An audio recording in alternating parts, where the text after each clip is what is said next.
Welcome to the Powerlifting Podcast. The podcast where we interview top experts, coaches, lifters, and interesting people involved in the sport of powerlifting. With your host, Robert King. Robert is an international lifter and coach. Ladies and gentlemen, the bar is loaded!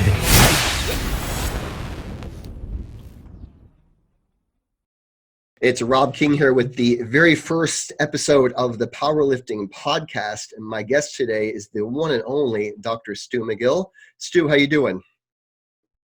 Fabulous, Rob. What is it?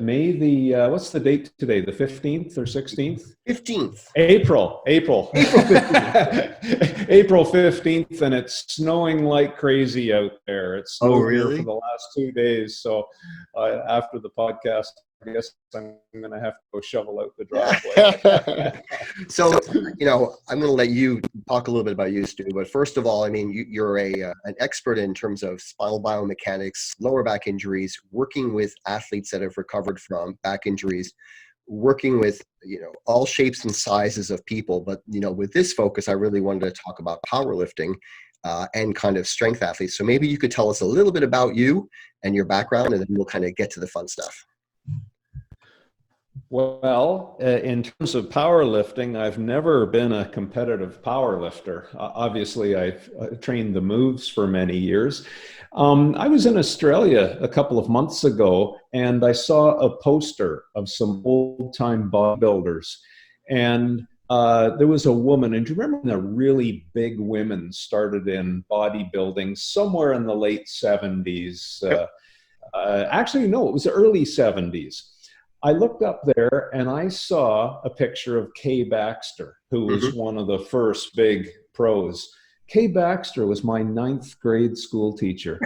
Isn't that interesting? And I think back now, and that was the year I started lifting weights. Crazy. As a 14-year-old kid. So I watched this beast for a year, and I would say most of the boys in that room started to train, and some of the girls did as well. But that's just a little bit of a fun thing that it just hit my memory when I saw the time poster. But anyway, I think most people know the story. I became a professor at the University of Waterloo and was in that role for just over 30 years. We ran 2 different laboratories, probing and exploring issues of how the back works, how it becomes injured, mechanisms for recovery. And then we got into enhancing performance, but all very much from a back perspective. But we were very fortunate in that we did work with a lot of very elite athletes from many different sports, and we experimented on them as we worked on their recoveries and their performance enhancement, and documented, use instrumentation to measure the various processes. So we really learned insight on how the best of the best were able to get more strength from their bodies than was normally explainable. How did someone get more speed out of this linkage than was just not possible by 99.9% of the human population? How do people develop power? How do people develop training resilience to create the mammoth training programs that some do? All of these questions were things that, I often use the analogy, why does Ford or Ferrari or even Honda race F1 race cars?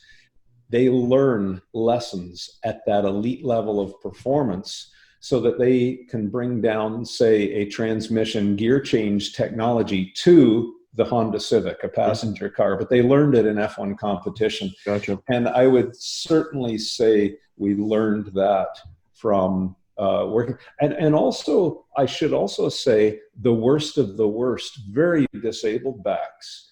And once we started, so the margin of safety in terms of the tipping point Mhm. of stimulating tissue to create adaptation. Because not only is that's how you build elite performance, you Mhm. create adaptation, Yeah. but that's what you do in the very fragile people as well. Yeah. The point in this is the margin of safety for error is razor thin with an elite performer, because you're just tickling the dragon's tail, Yeah. but it's also razor thin for the person who's really struggling. And we've known each other long enough, Yeah. and I know that you've been on both ends of that spectrum for sure. Yeah, there was a great analogy I think that you said, and I always pass this on to my clients, and I've always kind of kept it in my mind, which is like the bending of that credit card, and that like it's not the one big bend that usually kind of gets you. It's the cumulative bending that over time, that one little wrong bend is probably going to get you.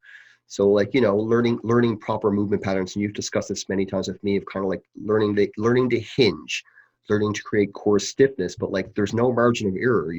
Everything has to be the same, whether it's tying your shoes or squatting 500 pounds. You have to move and respect the movement as much as you do the weight. And that's Yeah, a thing I've well, learned from you. yeah, it's interesting because there's always a context for this. There's this real powerful movement among physical therapists now that posture doesn't matter and movement doesn't matter. And if you don't have pain and you're not under heavy load, they're probably right. It doesn't matter for the average person. But you and I deal with people who are high stressed in terms of physical loading. And they're very interested in pulling performance from the body. So that spectrum and the answer to that whole issue now changes because the margin of safety does go down. So you can make a wrong move if you're just moving through life and you're not under much load, and it probably doesn't matter. But when you're training, and you've already mentioned this notion of load is magnitude, it's repetition, and it's duration, and all of that is mitigated by rest, because that's the time that the body adapts.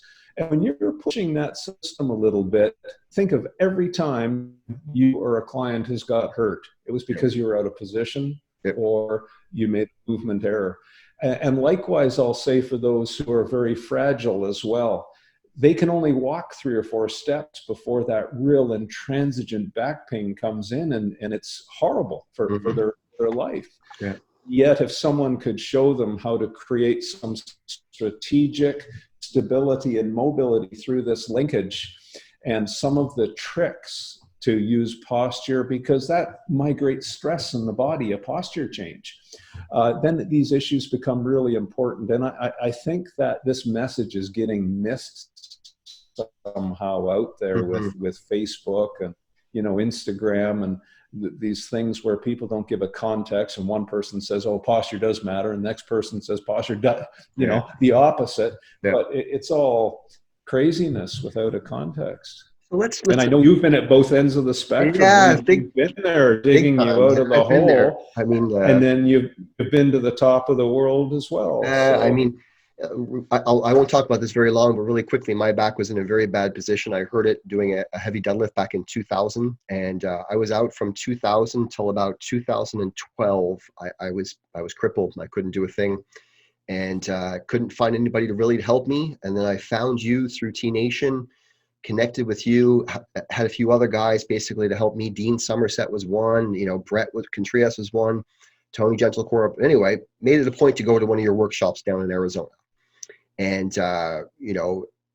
that alone completely changed my life. I went down there broken, and within a year, I was back on the platform and pretty strong. And then within a year and a half, I think I was at the World Championships and pulled a bronze medal, pulled 252 kilos, and set a Commonwealth record and a bronze medal at Worlds after my back being completely in utter pain from just everything. So, that workshop changed my life, and I was very happy to meet you. So I completely understand when somebody's injured or where they're coming from, and also hopefully to prevent them from getting to that point. The easiest way, I think, to help somebody's back injury is to not let them get hurt if that's possible. So I think from both ends of the spectrum, it's good to have knowledge of back injuries and pain in order to move forward. Another athlete that you've worked with that you wrote, The Gift of Injury with, Brian, why don't you share a little bit about that story there? I'm sure a lot of readers have probably or heard a little bit about it, but I'd still like to touch on it just to give a bit of a background on it. Okay. Well, Brian Carroll was a world record holder in geared powerlifting. In fact, I saw a thing on the internet the other day, the top 10 geared powerlifters of all time. And he was ranked number 2. And it was based on how many international and national competitions they had been in and how well they placed. So he was, one of the most resilient and strongest men in the world. But he had a horrible back injury, and he called me on the phone in 2013 and said, I'm in a really dark place. Can I come and see you? And when he came to see me, he had really terrible pain, but he had split his sacrum front to back. With the pressure in the disc, it had just split the bone. The vertebra L5 was heavily fractured, and the disc below were just, if I use the word obliterated, that sounds like a sensational word, but that would be accurate. Wow. Anyway, I said, I don't know if I can get you out of pain, but here's what I suggest you do. And he got out of pain very, very quickly. And then he said, as every world champion does, he says, I want my world record back, because while he was injured, someone had taken that. And he said, I want it back. And I said, Brian, if you were my son, you've been through a pretty heavy injury for anybody, let alone a heavy strength athlete. If you were my son, I would advise you just to enjoy a pain-free life. And he says, no, I want my world championship better. And I said, all right, I've only done this a few times with that massive a fracture, but we can try some bone callousing and I'll tell you everything I know about it. Mm-hmm. But it's going to be an experiment in progress to stimulate bone to fill in that fracture. Yeah, it's very difficult. It was very difficult. Yeah. Anyway, and then I said something very stupid at the time. I said, but if you can win the world championship again, we'll write a book about it. That'll be a help. Sure. So, yeah, and he came back 2 years later, and he said, all right, I've got my record back. He won the world, he won the Arnold's at least 2 years in a row, and said, okay, we're writing a book. So we were on, and as it turned out, he was a wonderful fellow, a wonderful storyteller. And I think you have a copy of the book. To see the MRI images of what he looked like when he came, very heavily damaged and traumatized spine and tissues. And then we show the MRI 4 years later where the bone is filled in, the discs have remodeled, the neural canal is open once again, etc. So it was quite a cascade. But we have a fellow named Jerome Fryer, who runs Dynamic Disc Designs, and he makes models of the injuries that we document. I've got all kinds of these models in our display here at BackFit Pro, which are such wonderful teaching tools for patients. But here's a typical powerlifter's injury, and I'm going to tell the story now, or to give it context. Wait for the moral of the story because it's both good and bad. Okay. So when you lift 200 kilo, as you know very well, it squeezes the spine and pressurizes the nucleus, which is a gel inside the disc. So these are not ball and socket joints in your spine. I had a very interesting podcast a few days ago where people were arguing, oh, it's okay to have lots of mobility in your spine. And I said, yes, you can treat your spine like it's made of ball and socket joints, but there are a reason why it isn't. If you had ball and socket joints and lots of mobility, your torso would be this wide because you have to stabilize a stack of oranges. They won't bear picking up 200 kilo. So it's a good thing you have a disc. For sure. But my point is, as that nucleus pressurizes, the end plate, which is the top and the bottom, are the weakest part in that particular structure under that particular load profile. So as you squeeze the nucleus, the end plate, if you can see the plate there, Sorry. That's all right.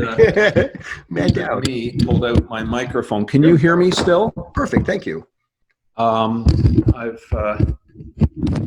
Yeah, we're good. Can you hear me? I can. Perfect. I've lost.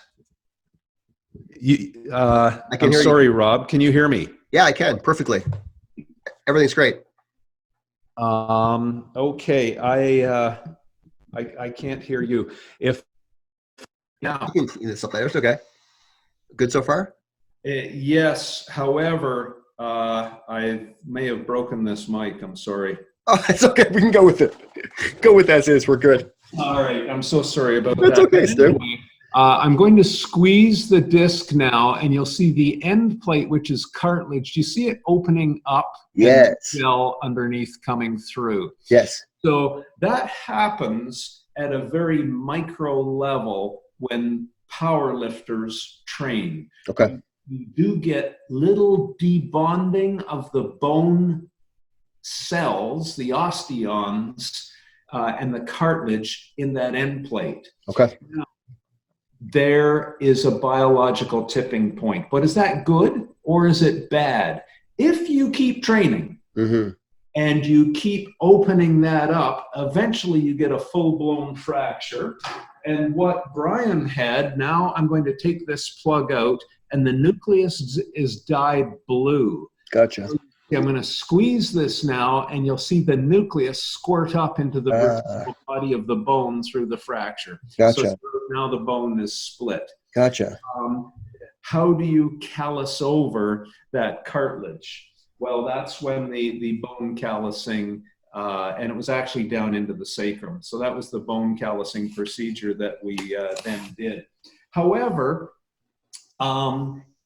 if you do it at a micro level, and then you train with the programming of a power lifter rather than a bodybuilder. So a bodybuilder typically trains because they're trying to achieve the adaptation hypertrophy. Of muscular hypertrophy. Yeah. Yeah.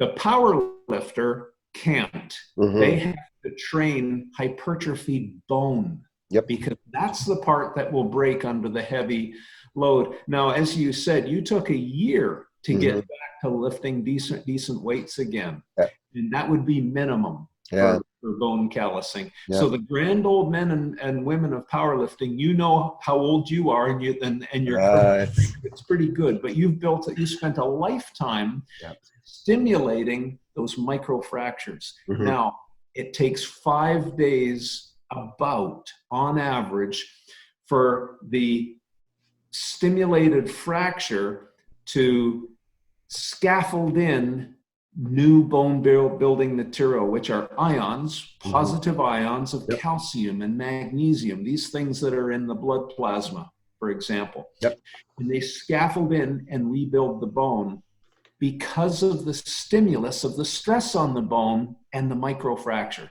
So do you see, it's a really interesting training conundrum now. Can you stimulate the bone and get the adaptation that you need?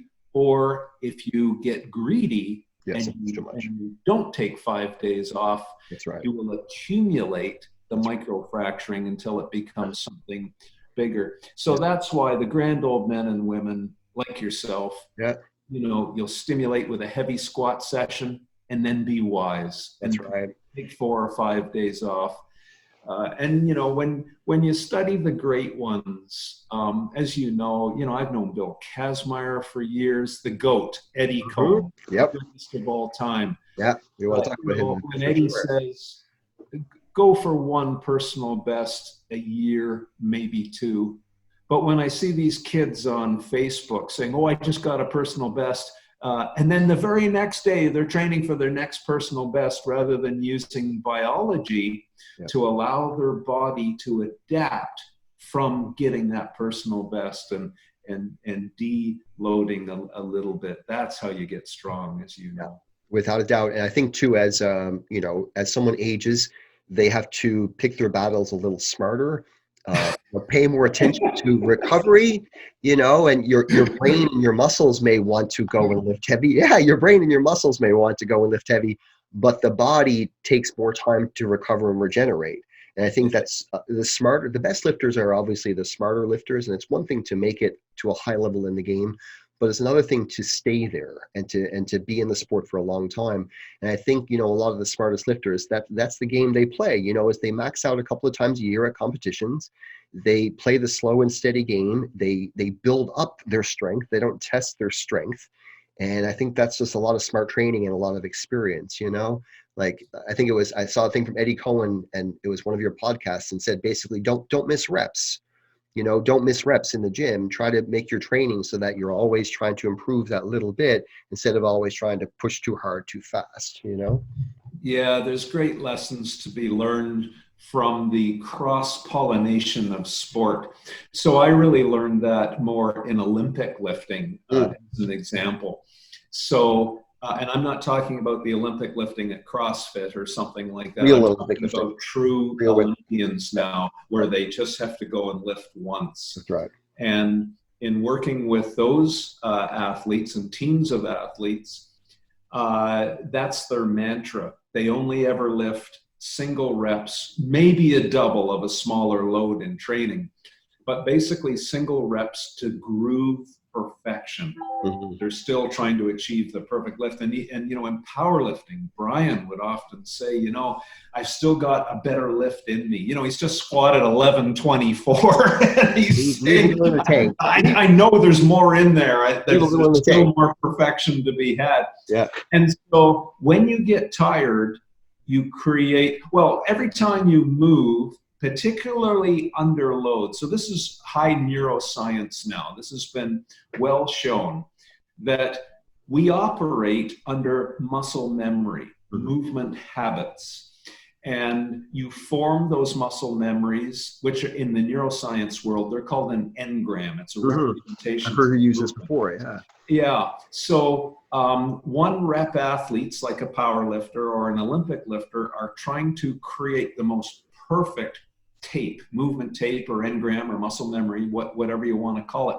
But when you get tired, they become polluted and perturbed, and they create non-optimal performance. Or they leave you open to injury. The mobility stability continuum that was so important to get the hips to drive the derrick of the torso through gets compromised with fatigue. And that's when the injuries occur or the performance goes down. So, more is not better in terms of training. And that's what as I've worked with, the best of the best. And I'm not fond of mentioning names, and I can't mention it because everybody comes to me with back pain. Without doubt. But so obviously they're patients, and I can't mention their names unless they themselves go on social media and say, oh, well, I worked at BackFit Pro or with McGill or whatever. And it's okay to mention their names. But so I think of Blaine Sumner, the guy who has the highest Wilks score of all time, which is the highest deadlift, bench press, and squat. To keep the volume of training has to be managed. Yep. He's a very smart guy. Actually, I got to, when I was coaching with Team Canada, I was actually in Dubai, and Blaine competed.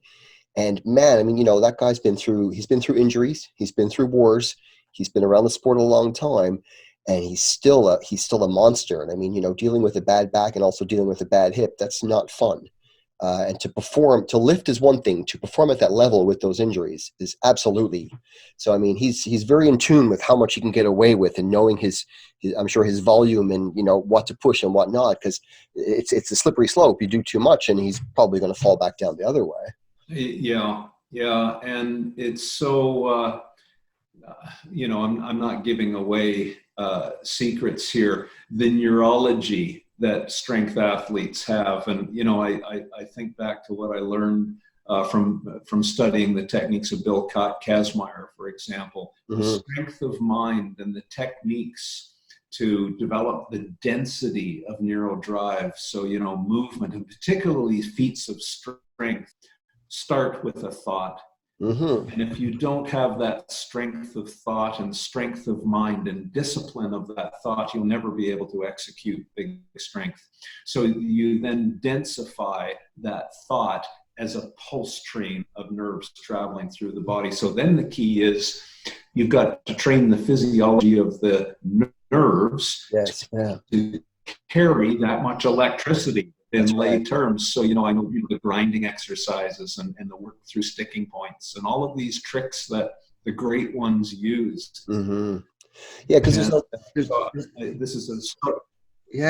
a lot more to it. Sorry, I was just going to say this is a story of Blaine, and to get back to, you don't find many, I don't know what word to use, but a weak-minded person being a strength athlete. Not. They're all very focused and have this ability to put on a game face, create that densifying thought, express it down through the nerves, and then densify and get the full motor unit complex at full capacity into the muscle. And there's all kinds of tricks, and we've discussed these before. Yeah. But Blaine is a disciplined master, and he has that very explosive neurology. I mean, I don't know if you know, he played nose tackle. Yeah, I've seen his bench press numbers when he did his testing and stuff like that. It was, well, I think he held the NFL combine record in the whole of NFL. I forget the number. It was a huge number. Yeah, no, I mean, he was a freak, but he's of course. Yeah. But I'm lucky. I get to measure what makes the freaks freaks. That's crazy. I get to see God's hand. Well, that's the thing, is you're at that extreme end of the spectrum. It's a pretty amazing thing to view from your lens, Yeah. That's awesome. But Blaine is an incredible lifter, and I've seen him lift many times. I've talked to him a few times, and he's outstanding. But without the direction and without the knowledge and without the coaching, these guys can only figure out so much on their own. They need to have smart people like you to fine tune and to give them the tools and the skills for them to do what they do. They've got the canvas, but you're able to bring it out of them and guide them, which is incredible. I think I learned more from you in a way. I know, it's fun. Nuts, When I meet the parents of some of these athletes, I always have to say, thank you for giving me such wonderful material to work with. To me, I shouldn't say this, but you look at Ann Carroll's mother, who's just physical beast. It's, she's fabulous. He's going to kill me for saying that. You thank their parents, right? That's awesome. So let's talk higher end lifting and power lifters, and you don't have to necessarily talk about the people that you've worked with and stuff like that, but what do you think are some of the things that more power lifters should work on in training to get stronger? I mean, I know you have a full, incredible arsenal of strength knowledge and coaching and experience. What do you think are some of the mistakes, aside from probably training too much? What do you think some of the mistakes are that the casual power lifter is probably making when it comes to building strength and trying to get stronger? Right. Well, my world is always for the individual. So when an individual athlete comes here, we start with an assessment. And it's an extremely extensive assessment. 3 hours. Pardon? 3 hours, isn't it, for your assessment? It can be 3 hours. It can even be more, or sometimes it's less. But the point is, I want to know the full psychology. I need to know the pressures and pinch points in their life that will influence their training. And then, of course, the whole physicality, what's causing their pain, what's causing the inhibitions to them putting on full strength. If it's load bearing, okay. Well, now I've got to deal with enhancing load bearing capacity. Maybe it's, maybe it's a mobility issue. Anyway, once I do the assessment, I can then answer your question. So it's very individual, right? Yeah, it's very, very individual. So I remember for years with you, for example, we were trying to figure out ways around the hip. Yes. And, we were birds of a feather there. I'm like you, I've had hip replacement. Yep. And you struggle to compensate around that issue. And in my world, it's number one, backs, and hips are probably close. Mm-hmm. And you use the tricks to, so if it was that hip, for example, I think in your case, you focused really on gluteal training. Yeah. That was very helpful for a while. Not only is there, pain corrupts patterns. You limp would be an example that everybody can understand. If you put a bolt in someone's shoe, they limp. Mm-hmm. This is the same thing. Or you get an athlete who's stressed the medial collateral ligament of the knee. So now when they're descending into the squat or pulling from the ground, that medial collateral deficient knee is wanting to pull into valgus. Yeah. What then has to compensate at the hip? It might be piriformis. That's right. And then a year later, they've got a tear right through the middle of piriformis, and the average clinician will say, well, where did piriformis come from? And they start treating the piriformis and wondering why they don't get anything until they go back and have to come up with a better buttressing strategy for that knee. Yeah. So, I can't answer that until we get down to the individual. No, it's really good, because I think most people probably, I like how you look at things and you look at the individual and all things surrounding the individual, not just drilling down to one thing. It's a very interesting perspective. And I've done that with a lot of my clients. But, like you said, you look for emotional triggers, you look for movement pattern corruption. Right. There's a lot of things that go on, Think of, how do you as a coach, you don't coach all your athletes the same. No. Some you have to motivate, some you have to hold back. That's right. They're all very, very different. But, that was my first general answer to your question. But once we get past the individuality of it, we all share a linkage in our body. And in order to perform well in the three major power lifts, there are things that are non-negotiable. You need a load-bearing stiffness in the spine, because if you don't, the spine will buckle. If a person has a little bit of height loss at a joint, so consider this joint is normal, this joint is normal, but this one has lost a little bit of disc height. Now I'm going to twist it. Do you see how the majority of the emotion is occurring at the joint that has lost a little bit of disc height? Right. It can't be seen on an MRI or an X-ray or anything like that. You only detect it in an exam where we use motion to see what's going on and is the real spine trigger. So in that particular case, if that was a power lifter, and that would be very, very common among power lifters. Or people use the word core stiffness. I don't really like the word core, but it doesn't matter. It's only a semantic. Gotcha.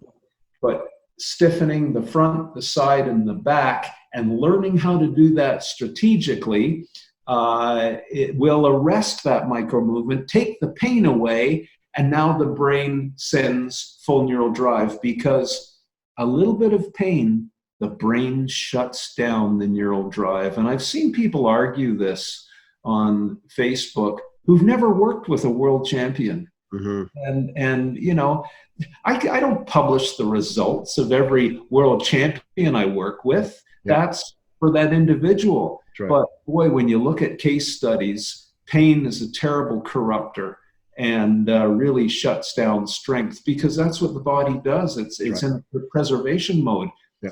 I mean, really, it's about survival. It's not about you pulling 500 kilo here. Yeah. And it seemed too, like, just speaking from my experience, like back pain, lower back pain, the one that I was dealing with would shut me down. It would just be like, that is it. Exactly. The hip pain, I could grind through. I wasn't as strong, I wasn't as fast, but I could kind of deal with it a little bit more. So every pain is different, but back pain, like you said, neurologically, it will shut you down. It's not a matter of trying to push harder or doing more. It will stop you dead in your tracks, and that's that, Yeah. So basically, when you, let's talk strength for a second. I mean, you're kind of known as like the lower back guy and the injury guy, but I know your knowledge of strength and the people you've worked with is absolutely incredible. And a few things you've touched on is the mental aspect of training, the mental aspect of lifting. Any advice for anybody who's powerlifting that's looking to get stronger or improve their game? And, instead of just the normal sets and reps, what do you think might be some things that are neglected or could be improved upon for people to get stronger besides just sets and reps and volume and rest? Right. Well, the first thing that comes to mind, is a discussion of software and hardware. So hardware obviously is the body that you see. And in terms of hardware, it's teaching the neural system to carry that very dense neural drive or pulse train that we were talking about. So it's good to do some grinding exercises that teaches and adapts the neural system to carry dense neural drive.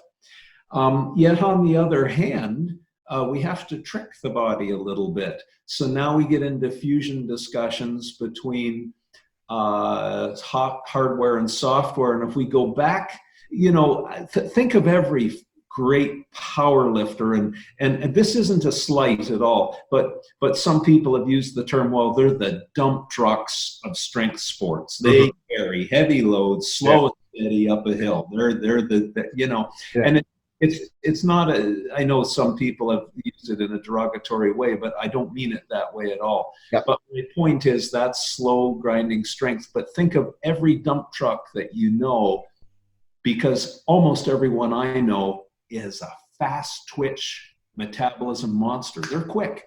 Yep. I mean, we already just talked about Blaine Sumner. Brian Carroll is cat quick neurologically. And I'll tell you a little story about an experiment that we did to prove this in just a moment. But so when you go back and we learn the lessons out of the Moscow Institute in the heyday of, you think of Dave Riegert and Vasily Alexiev and those fabulous lifters. And the professor who can tell you the stories because he was there working was Zatsiorsky. Vladimir Zatsiorsky, written that wonderful strength book, as you know. Yep. And he tells stories of how Alexiev would get into the starting lift of, say, a clean and jerk. So just starting the clean, and he might be at only 30% of a competitive lift in terms of load on the bar, and he'd rip from the ground and throw it way up in the air at great speed. Yeah. And that would densify neural drive. So to get back to the discussion of hardware, software, once again, we set up the wedge with stiffness, and then you have to explode. The brain has to lead that neural charge with the big pulse. And then we go back to the assessment. Where is the weakest point? And it will be the failure point in a lifter. Leakage, so as you call it. Struggles getting the bar moving. Yeah. You've got to get more of a stiffness, and there's a chance for bigger hand grip. Right. If you can tighten up and all you do at the very end is add a little bit of a grip, that gets the bar moving. So, that there's but if their failure is at lockout, now I'm going to be playing a different set of jazz rules. I'm going to be looking at neural tensions. How can I densify lockout? Maybe the gaze is not giving me full neural drive at lockout. Maybe it's a hip instability issue. The athlete never fails pulling out of the hole. Or it might be an architecture issue, like a shallow hip socket, for example. Yes. Generally speaking, that favors more power out of the hole in the beginning of the pull, but it's a disadvantage for lockout, actually. Yes. To have a deeper hip socket is more of an advantage in lockout. So, leg length to body length ratio. You get the longer legged lifter and they struggle to get the bar moving. But once that bar passes the knees, they hit second gear, they never fail at lockout and they're flying. So you see what I mean? There's so many parts. Yeah, they say boxing is the sweet science, but I know it is. You know, every sport is a sweet science, and that's one of the points I was trying to make at the beginning. When you work with the world's best, the science to it all is never ending. The psychology to it is never ending. One thing I love talking to you is when you start getting into things and you get so excited, you know. And I love that, because it's the same way when I coach and I'm like trying to say things, and you get into it, you know, and it's just like you're so passionate about it, and you can just see that kind of shine through, which is what I love. It's an incredible thing to see, you know. And it's one thing to you know, having the opportunity to speak with you and to talk with you and do this podcast is amazing. But when you get to work with somebody hands-on, so when I got to be coached by you basically in Arizona, and one thing I loved was how you cue and how you coach, and how tactile you are, and how you use your hands, and how you use your body language, and how you use perception, and just so many things that you do. That's an art form in itself is coaching and cueing, and the way you do it is just an absolute. So if anybody's listening to this and you get a chance to work with Stu, go do it. He might give you a little smack, he might give you a little punch here and there, but the cueing is absolutely incredible. You know, I loved it. It's mind opening completely. I know I get this reputation that McGill's just a mechanical guy, and yet when people come and they say, holy smokes, that was the most psychological, social, human, mechanical, neural, and anatomical interaction we've ever had. Yeah, I've listened to a lot of your podcasts, like a lot, and basically one of the things you talked about, I think, was your room, of how you tried to, you know, get your patients kind of calm, and you know, you assess from the moment you see them and everything, but you're also assessing their mind and reading how they are in terms of their body language and their mind, not just treating what you see, you're treating the whole package. You know, it's a very interesting way of looking at things, you know. Yeah. You don't see what was it you said? You don't treat the image, treat the symptoms, and kind of like look at the bigger picture of things when working with somebody, you know. Yeah, I've had some very, very interesting patients over the years. I think of one fella who was one of the chiefs of Homeland Security in the U.S., you know, on the border, and he was a trained interrogator.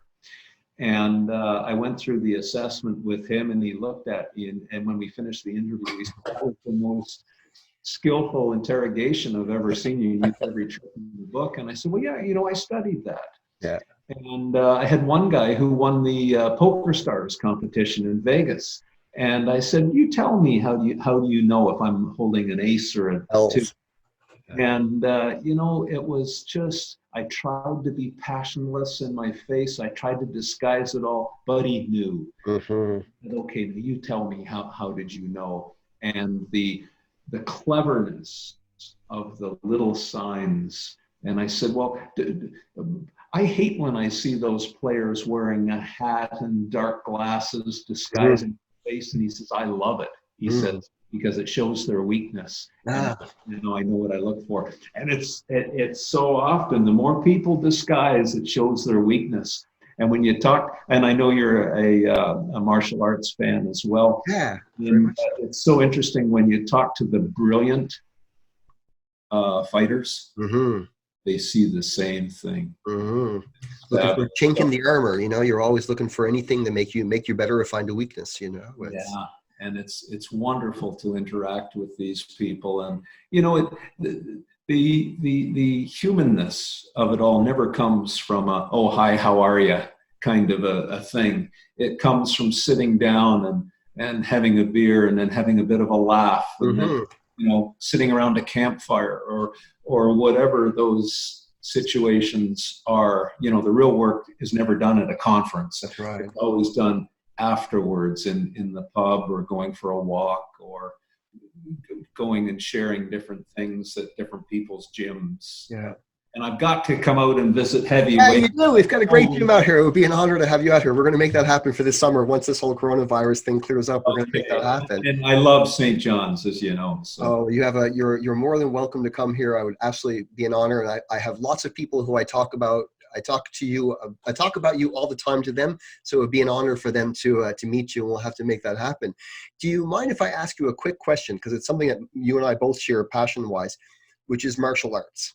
And I think that, I almost believe that almost every kid should be exposed to it at a young age, and, let them choose their path. But martial arts, karate, especially taekwondo, all of it played a huge role in me becoming a better strength athlete and a better coach and a better person. I know you have a bit of an extensive background in martial arts and karate as well. How do you think any of the things that you've learned from, let's say, karate or martial arts has carried over towards strength and or rehabbing people? Like, I know rooting and grounding and the footwork and just the tension and the breathing and pulsing and all these things have played a big role in what you teach. Well, all of those things, because it's optimization of performance from a mental point of view and a physical. It's the ultimate. I did a podcast with Robin Black. Do you know who Robin is? He's the color commentator for the UFC, for Sportsnet and things like that. Robin Black? Robin Black is his name. He's been on Joe Rogan's show a couple of times. He's a fabulous color commentator, and he does breakdowns of different fights, and his insights are just out of this world. And we had a really interesting conversation really about the question that you're getting at. I'll check it for sure then. Yeah, and he sees it as it's just a metaphor for life. Yeah. And life is a struggle. Yeah. And, and something else that many viewers who haven't been there don't quite get with the mentality of the fighters. And I could name names and rattle off a few of the top ones.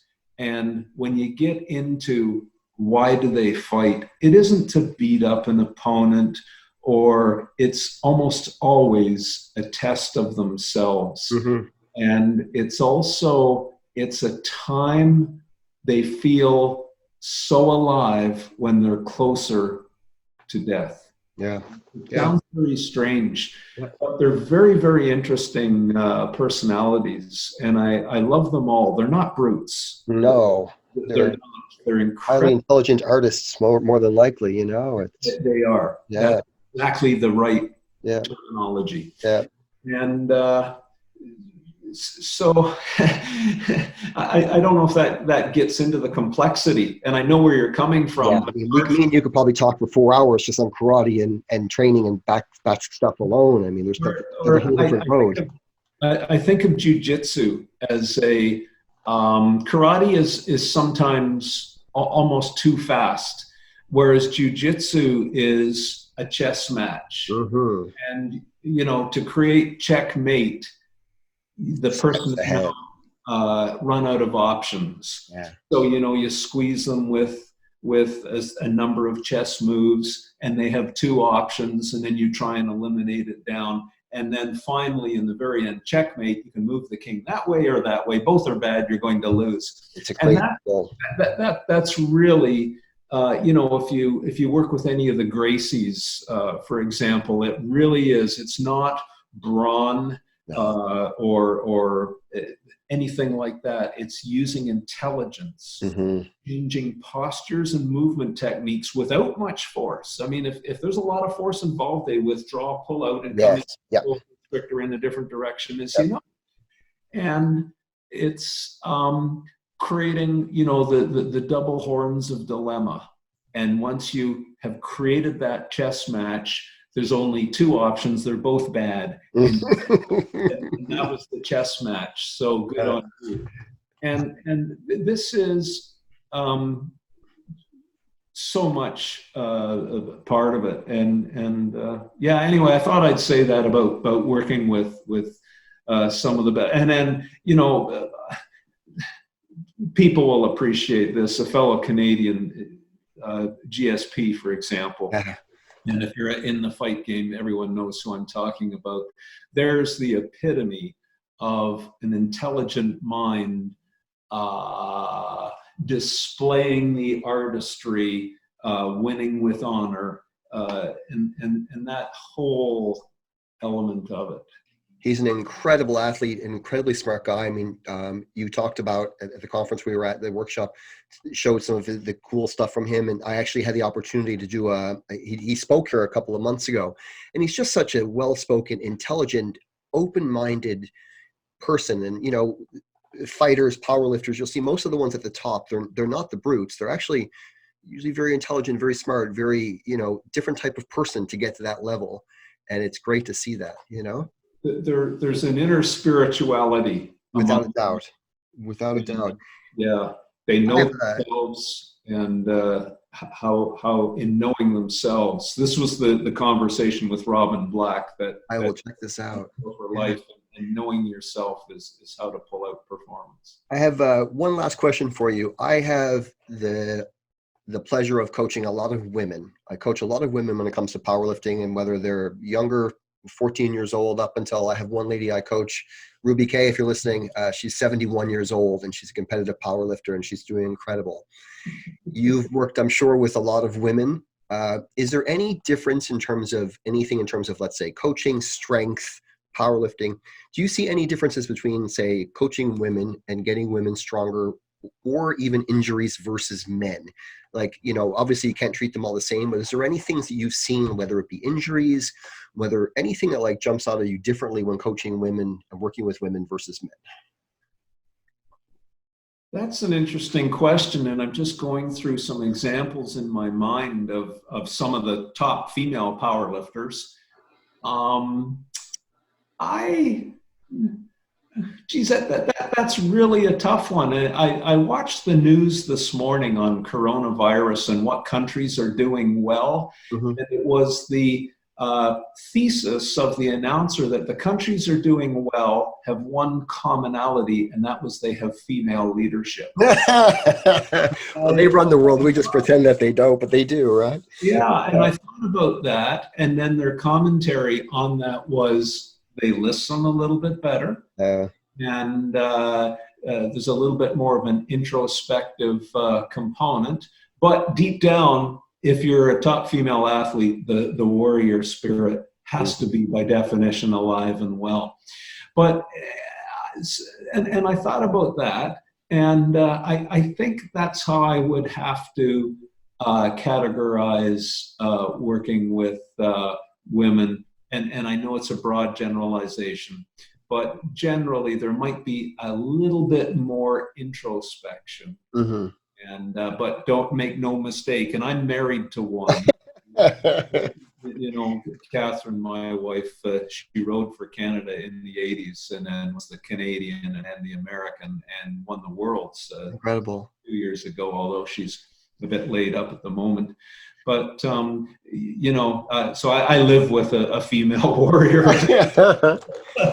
They're different. I tell you, they're different. Women, they are. I coach a lot of men, but women are different. There's, I think, psychologically, physically, that, you know, I don't think women's strength gets enough attention. I think the guys take all, you know, a lot of the focus and the attention. But man, I tell you, when you coach women that are strong, they are at a different level mentally and physically. Absolutely. It's incredible, you know. Stu, maybe if you got a second, did you want to take a little tour? Can you able to show us a little bit? Yeah, well, now come on around, Sarah. So Sarah's the president of BackFit Pro, and hi, Sarah. It's nice to finally meet you. Hi. Yeah, hi, Rob. It's a pleasure to meet you. Many years, but could I ask you just to follow us around with the Thank you. here, and so I'll just let you. You're going to have to, yeah. So we have a lifting rack here, and several hundred kilos of weights, full of Lico Olympic bars, which you know have very nice systems in them, and various things I use for rehab. Duffin's transformer bar. I'll use an earthquake bar for certain mural densifying situations. The Saunders total back, for example, I can start doing just a little glute cam raise very quickly. I can change all of the parameters on that. We've got some kettlebells. Those are all gifts from Pavel Satsulin, the great... I will say this really quickly. Kettlebell training and Pavel's information and Dan John has completely changed my life, my training, everything, and I got that from you. I used to think kettlebells were a joke. They are an incredible tool when you know how to use them. Well, as Incredible. you know, from one of my papers that I published on kettlebells, I quote Brad Gillingham, who is super heavy, heavyweight, and had the record for a while. And he said kettlebells were the secret to his. Yeah, it's incredible. Incredible. But they're not for everybody. There is a little bit of a shear force there, and we would test shear in the athlete, shear tolerance, and if they're able to tolerate. And if it is, we'll put together a kettlebell supplementary. And anyway, we have a patient table, which is kind of interesting. So to have a patient table right in front of a heavy squat rack is interesting. I love the workshop. Yeah, and then as we go around here, years ago we were sponsored by Hayabusa, so we have all our combative gear, strike pads, all sorts of gloves, and that kind of thing. And as we come out into this room, for example, as you know, hamstrings are often forgotten, powerlifters. So we use a standing hamstring machine, actually, if you've ever seen one of these devices before, for really bringing along hip hinging and hamstring. And then this device was a prototype, an early prototype of the Squat Max MD, which was a belt squat machine. And the athlete sits down, gets rigged up with the belt, and then they lift the weight, and this is a guillotine. They open the guillotine, and the weight drops down, which minimizes shear forces on the athlete's back. So when they're in rehab and they've developed all of the horsepower and athleticism in the hips and legs, but their back is just non-tolerant at the moment, we'll keep them going with a non-shearing belt squat machine. I had a redneck belt squat machine set up here, and that was one of the exercises I got from you and I got from Dean, basically, when I started my rehab and started rebuilding. So I couldn't handle a bar, but I could sure do a belt squat. You know? Right. So there's all these little tricks that you learn over the years. And then we're both hippies. We're both hippies. So for my knees, I use the Cybex equipment. Amazing. For I don't know if you can. You're not in the field of view there, Sarah. If you could, go back and. That's awesome. But you know the typical Cybex equipment. That's Catherine in the front and her sister there winning the Canadians a few years ago, and then. Interestingly enough, for again heavy fight gear, do you know what's in an 80-kilo heavy bag to make it feel like a real body? No, show me. We've had a whole bunch there years ago. We had them 80 kilos. Stuffing, 80 kilos of silk ties. So that and then people. It's kind of funny on Facebook. When they'll say, oh, McGill doesn't like sit-ups. Well, I don't like sit-ups for an athlete who has a disc bulge, for example. And so when I say don't do sit-ups, and they'll say, well, I'll get weak if I don't do them. And I say, well, no, I just don't think you know how to train, because a sit-up challenges the anterior part of the torso, but also in hip flexion. So you get hip flexion going. So we have various devices like a Roman chair where tilt that down just a bit, Sarah, and you lock in, extend, drive one glute back hard into the back pad, and now I can start to get very ballistic flexion going in a very traction, spine-friendly way. Again, more tricks. Yeah, tools in the toolbox, Yeah, and then I have a few display cases of different things over the years. This was the first belt to squat 1,000 pounds. And amazing. Brian Carroll, we've got GSP's signed glove there, some different shoes from the NBA, various things from around the world, that Abu Dhabi submission, UFC, the Olympics. certainly movie stars. Yeah, it's amazing. You've worked with and helped so many people. It's incredible. And then I recognize, for those who don't know, this was sent to me by Rob from South Africa at the World Master Powerlifting Championships from last year. So You're making me well up here. Thank you. For that. But then various team sports and more combative gear. And I've got a whole box full of jerseys, team Incredible. jerseys from different athletes. Incredible, Stu. Yeah, but anyway, that's sort of, it's not a big operation. This is just in my house, by the way. Absolutely incredible. That's BackFit Pro. Thank you, Sarah, as well. Stu, thank you for that. It was, I've been friends with you for a long time. I've had the opportunity to work with you and learn from you for many years now. And, get a little tour is incredible. The only thing that's going to be even better is when I come see you. So this is going to happen this year as soon as this whole thing finishes. And if anything, I appreciate the opportunity to travel and meet people even more now after this. I have a boat. It's a Cape Islander, and it was built in St. Margaret's Bay, just south of Halifax. So it looks like a little mini lobster boat. Yeah. We'll have to go out and yeah, definitely. In a real coast boat. You are more than welcome to come here. It would be an honor to have you here, and I look forward to what's ahead. Is there anything that you would like to add, Stu? In closing, is there anything that you would like to add in any regard to say anything like, you have so much experience and knowledge, and it's just to even just tap into that a little bit. I'm very grateful for that. So thank you. Not anything that comes to mind really, except to you. I hope we can kickstart this podcast with you and really turn it into something big. Yeah. You're really good at this, Rob. Oh, thank you. And I wouldn't expect anything less. No, I've been wanting to do this for I had an idea about 8 months ago. And I was kind of like him and Han. And I was like, no, if I'm going to do it, I need to start with Stu. I need to have Dr. McGill needs to be number one. I was like, so I was literally just, waiting for the timing and putting it off. And then this happened. I was like, you know what, now is the perfect time. And, I really wanted you to be the first podcast because you've helped me so much. You've helped so many people in my life, and to take the information and experience I've had with you and make my life so much better. I went for a walk this morning with my dog, and I went down basically by the ocean and everything. And I'm able to go and walk pain-free.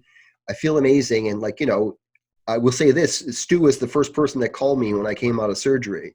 That's, I can't thank you enough for that. So from the bottom of my heart, thank you for everything.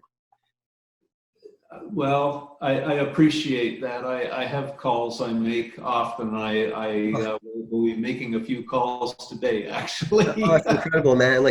You changed lives and stuff like that. You've touched me, and I'm very grateful for that. And for the first podcast, for the Powerlifting podcast, I couldn't be happier to have you on. I thank you very much for everything. Okay, well, let's best of luck and hope you make this a great success, Rob. You're on to something good. Thank you very much. So if everybody wants to check out, I'm going to post all the information and stuff below. Backfitpro.com to check out Stu. I'm going to post basically their Instagram. I'm going to post their Facebook, his website, and everything. Again, Stu, it's been an honor. I had a great time chatting with you. Thank you so much. Same here. I can hardly wait till we meet again in real life, Rob. Going to happen soon. Thank you very much, my friend. So long. Cheers. Thank you for listening to the Powerlifting Podcast, and I hope that you enjoyed the show. If you did, please be sure to like, share, comment, and all of those wonderful things. If you want to find more information on the Powerlifting Podcast, you can check us out online at thepowerliftingpodcast.com. You can also find us on Instagram, YouTube, and all of those other wonderful media sources. If you have any suggestions for us on who you would like to see on the show, you can send us a message, or you can also email us at powerliftingpodcast@gmail.com. We look forward to hearing from you, and thank you for your support. Hey, it's Rob King here with the first episode of the Powerlifting Podcast. On the first episode today, I've got the one and only Dr. Stu McGill. I want to share you a little story first about Dr. Stu. In case you don't know Dr. Stu, he's pretty much the number one guy in the world when it comes to lower back pain injuries, especially when working with athletes. He's an incredibly knowledgeable guy. He's one of the nicest people you could ever meet. He's just amazing. He's got numerous books published on lower back pain. on dealing with back issues. He's worked with some of the top world level powerlifters and helped them come back, after injury and to get back on the platform and to set world records and become world champions. And I want to just basically take a moment and talk about my personal experiences with Stu. Back in 2000, I hurt my back really bad doing a sumo deadlift, and boy, it was not good. And I remember hobbling home across the street was where I lived, and I lived across from the YMCA. And I was walking home one day and I was in agony. I spent 4 or 5 days in bed, couldn't do anything. And then I went back in for a squat session and that was it. I was done. Could never do anything after that. I was always in pain, and everything I did always made it worse. So that was in 2000. 2012, I think it was, I did a workshop with Stu. I went to Arizona to get some help. My back was just terrible. And the guy changed my life. He literally taught me the skills, both physical and mental, to allow me to get back in the game, to get back into lifting. And after I met Stu, the following year, I basically competed at my first world championships. Basically, I went back with a bad back after a bad injury in South Africa in 2013, I think it was, 2013, 14. Anyway, I pulled 500 classic deadlift sumo on the platform. And if you've ever had a back injury, a really bad one, oh boy, that's a scary thing to do, is trying to develop that confidence to get back to lifting heavy. And it was, well, anyway, I had a good experience in Africa, but then the following year basically allowed me to get stronger and really dial things in. And then basically I competed with Team Canada again, basically in Salo, Finland. And I had a good day. I went 8 for 9, finished with a 600 total. But what made the day even better was I pulled a bronze medal in the deadlift, 252.5 kilos. And then on top of that, when I was going home, I didn't even know this, Sandro sent me a message and said, "Hey, Rob, you set the Commonwealth deadlift record as well," which is incredible. So, I walked away from that meet feeling really good. Then my hip started going a little bit, and that's a whole different story. But I reached out to Stu when my hip started going bad, competed again the following year in Texas, in Killeen, Texas. I walked away with a bronze medal in squats with a very bad hip. I was so bad I couldn't even deadlift my third. I did a 75 kilo token and walked away. And then my hip started going pretty bad. Fast forward a little bit, I had to have a hip replacement. Chose to have a hip replacement. It was the best thing I ever had done in my life. And the day after I had a hip replacement, literally the day after, Stu called me. Literally, Stu called me. And he's just been incredible to me in my life. And then after hip replacement, within a year and a half, competed at the Equipped World Championships, Masters World Championships in Africa, walked away with bronze medal in squat, bronze medal in deadlifts, and bronze medal overall. And to do that was a lifetime achievement. I can't even find words for it. To get back to Worlds was a goal. To medal at Worlds was a stretch goal. To go top 3 at Worlds, after hip replacement and after having a bad back for 10 years, and none of that would be possible without the help of Stu McGill. So on the first episode of the Powerlifting Podcast, it is my absolute pleasure to have the one and only Stu McGill.